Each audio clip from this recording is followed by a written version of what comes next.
All right, in this video we're going to talk about how to have fun without drinking alcohol. And I'm going to talk about this from the perspective of, first of all, defining fun, and then having a definition of fun from the alcohol drinker's point of view.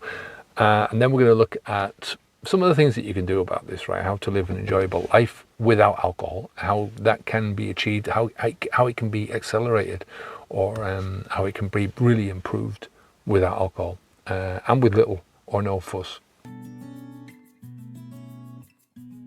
So first of all, let's look at the definition of fun.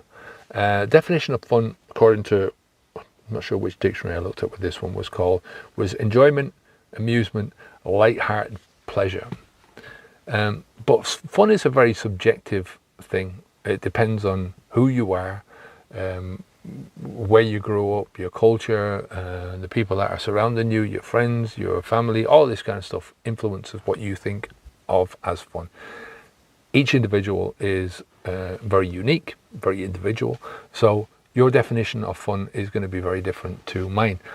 And your definition of fun, if you haven't stopped drinking yet, your definition of fun will be defined a lot by your alcohol, which I'll talk about in a minute. But it will also be defined a lot when you stop drinking alcohol. This is one of the places where when you stop drinking alcohol, a lot of people feel lost. They feel like, well, how am I going to have fun anymore? Because they were so defined by the alcohol, which I'll talk about in a minute, like I said.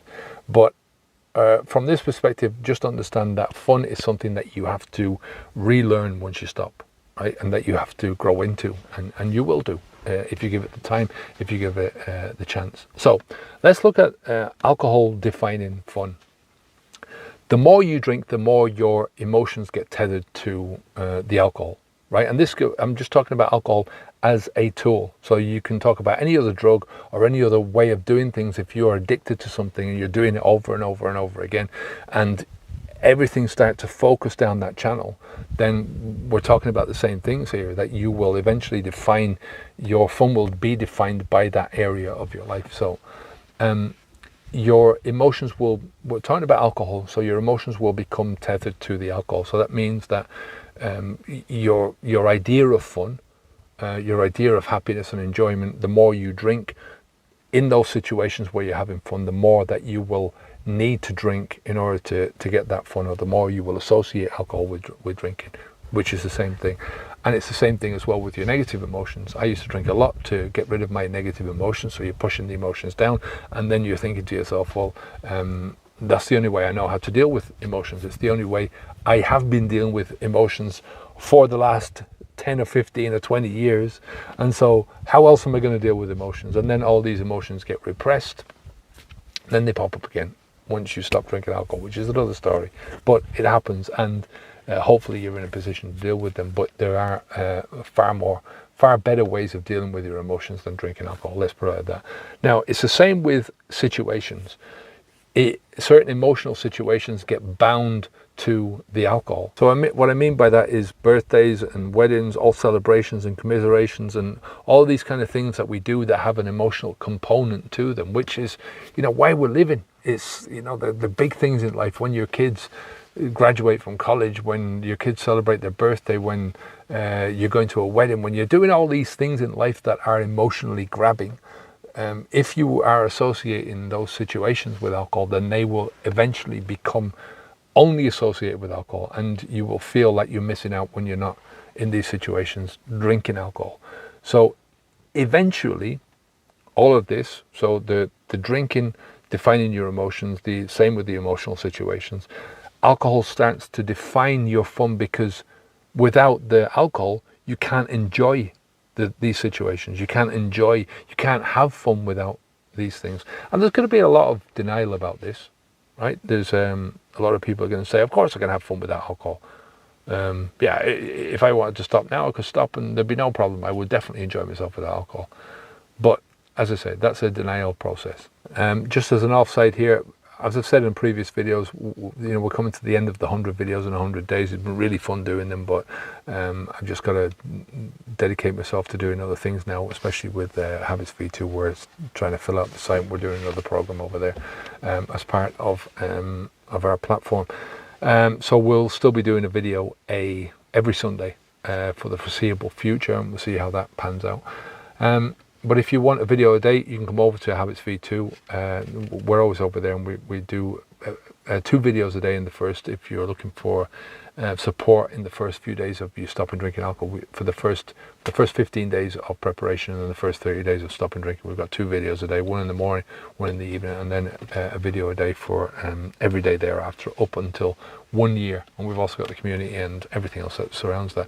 If you want something, we've given away down below our quick start preparation guide, which is part of our program, but it's generally, if people don't want to take the long preparation course that we've got, the 15-day one, this one is less than an hour, and it's just designed to give you a bit of confidence in your own abilities to step across this line and a bit of courage to do it. We do that by really setting up some frameworks, some mental frameworks, some mindsets, giving you a bit of clarity about where you are and where you're going to go. So that's down below. The first step for any of this, I think, redefining your fun after you stop drinking alcohol, is to stop the poisoning. I mean, to set yourself up with a solid foundation on which to start this journey. I mean, I think that one of the biggest reasons why moderation doesn't work for me, or for anyone generally, is because it keeps you locked into that idea that you need alcohol for this. You know, you often hear people saying, well, you know, there's all or nothing, and, you know, one or 2 glasses of wine every so often is not going to be any harm.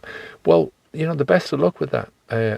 My drinking was revolved around me having fun while I was getting pissed.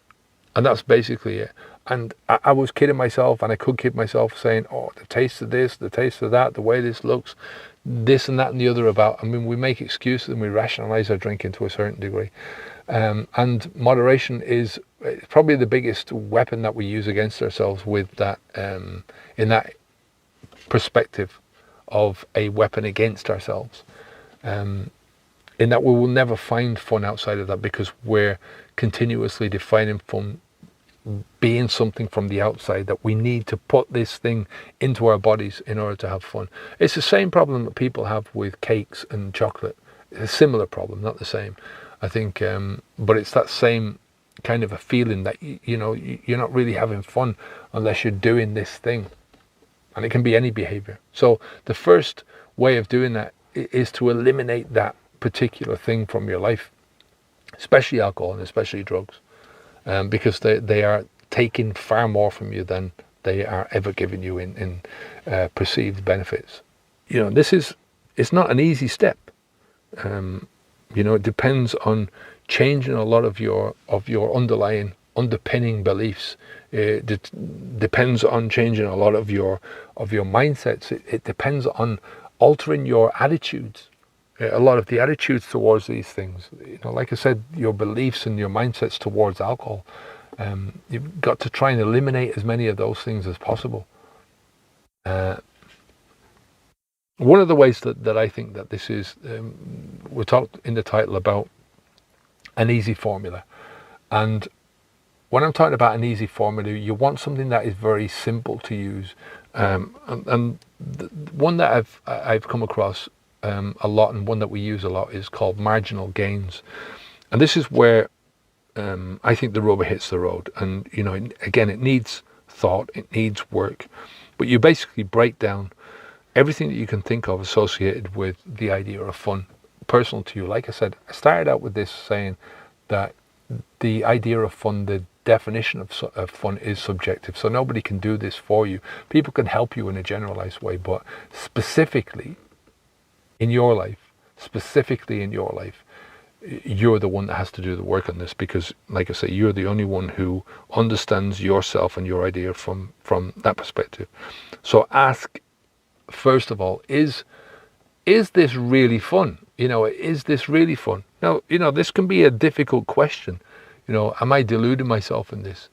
It can be a difficult question, because maybe this is your idea of fun and this is all you know. And if that's all you know, then sure, this is going to be really fun for you. But, you know, is that because you've got lack of experience, lack of knowledge? And like I say, at the beginning of this, you know, when you stop drinking alcohol, your idea of fun, first of all, would be that, oh, how am I going to have fun now? What am I doing?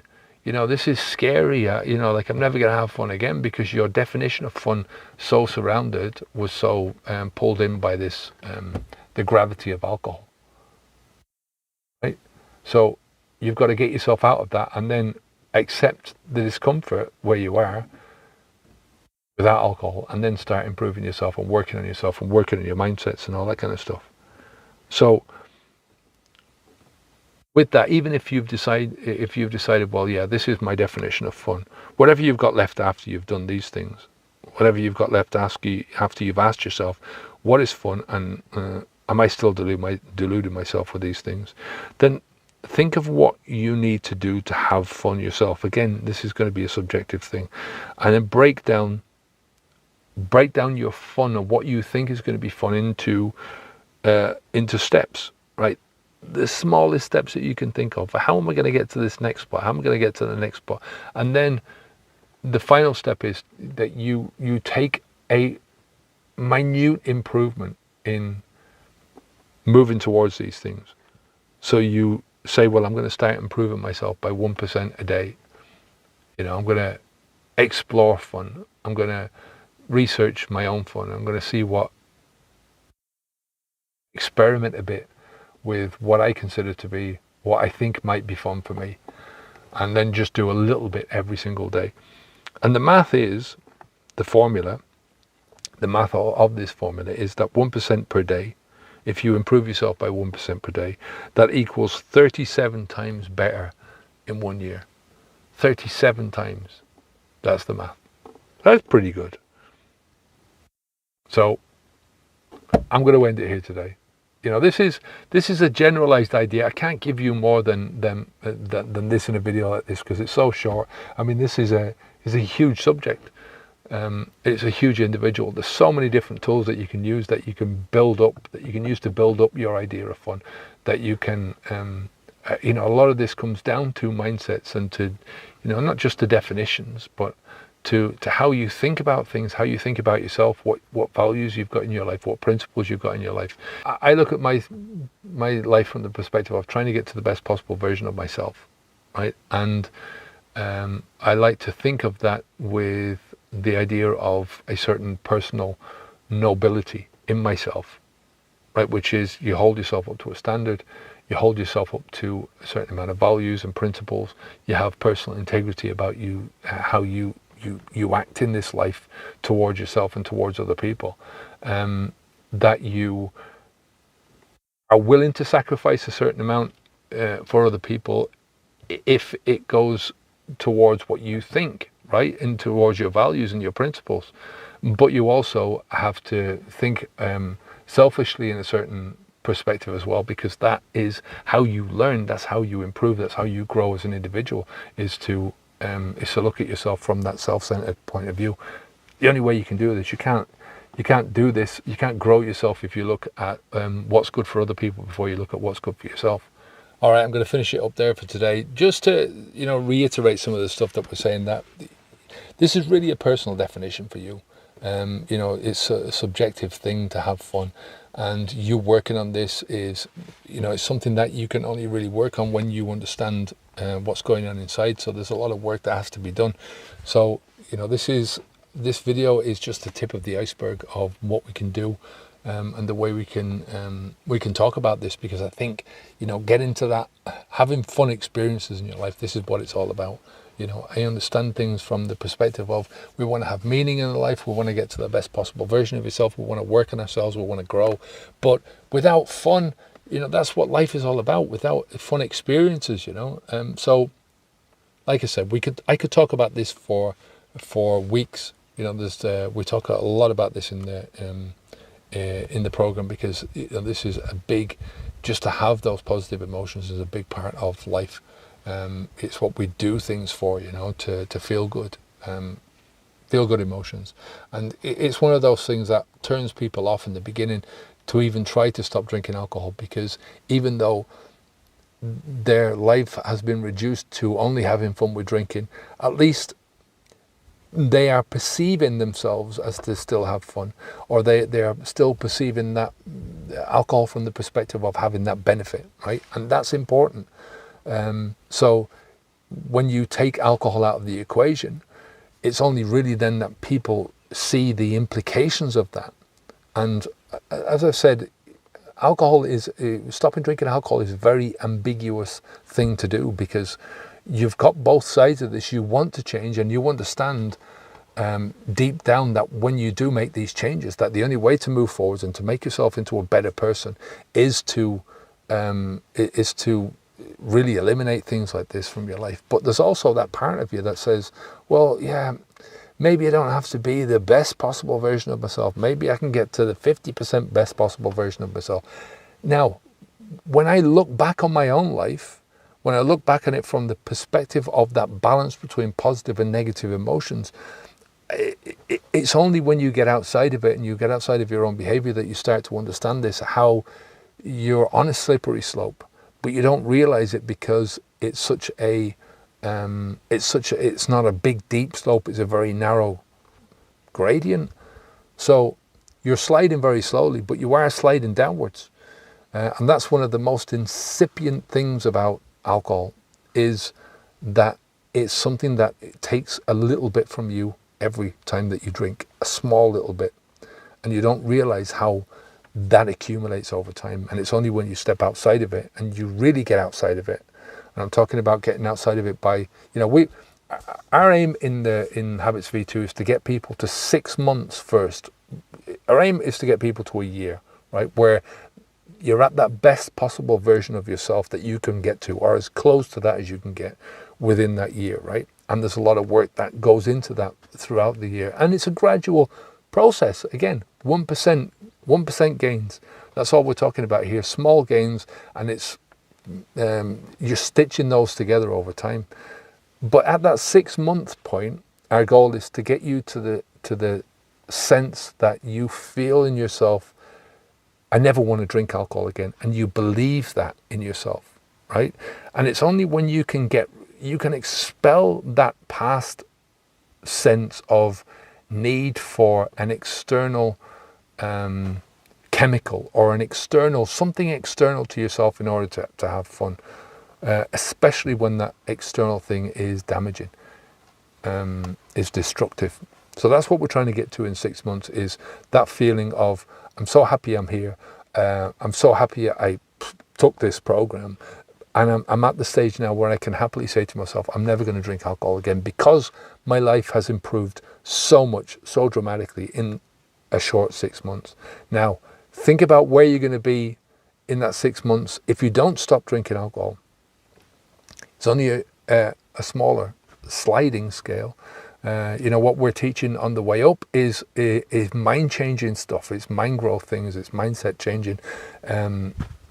Little trickery in your mind to try and get you to see things from a different perspective. But a lot of the work that you're doing is in yourself, just extricating yourself. And the more you can, we call this the laddering up. So when you get outside of alcohol and you step up and you step up and you step up, you're more experienced, you're changing your mind, you're thinking about things in a different way.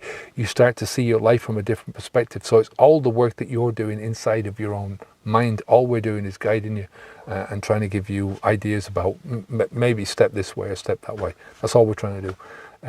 All the work is being done by you personally, and that's where growth comes from. Your growth is never going to come from outside of yourself. It's always going to come from in here. Like I said, the truth is inside. Your truth is always inside of yourself, and it's not what you believe, it's how you believe that.